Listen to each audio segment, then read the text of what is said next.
Mes réactions à la suite de ce scrutin, c'était d'une part de remercier les électeurs de s'être déplacés malgré un contexte national difficile.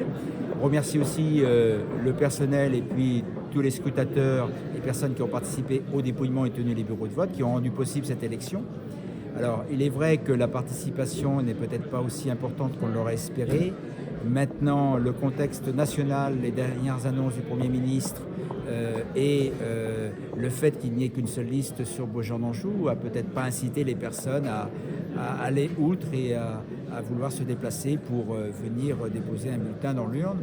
Moi, je remarque quand même que la participation est quand même significative, hein, elle est importante à l'échelle de Beaugency-en-Anjou, qu'il n'y a pas énormément de votes nuls, c'est aussi important compte tenu du contexte, et quelques votes blancs mais qui sont significatifs, c'est-à-dire que je pense que certains attendaient peut-être effectivement une seconde liste, voilà, ou peut-être que notre programme ne répondait pas tout à fait à leur attente. Je constate que globalement on est à 17% de personnes qui ont voté nul ou blanc, ce qui n'est pas un score énorme, ce qui veut dire que indirectement sur notre liste on était à 85-87%, donc ça c'est plutôt positif.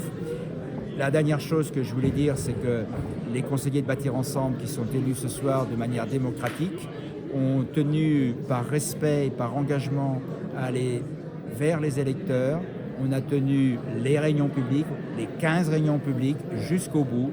Nous étions à clé pour la dernière réunion publique et à chaque fois on a eu un accueil très satisfaisant, une écoute des habitants et une satisfaction aussi qu'on puisse leur expliquer le programme.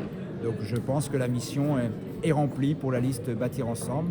Il nous reste maintenant à travailler et à élire le maire de Beaugency-en-Anjou ainsi que les différents maires délégués et adjoints. Ce sera le 22 mars prochain. Voilà, merci à tous encore une fois.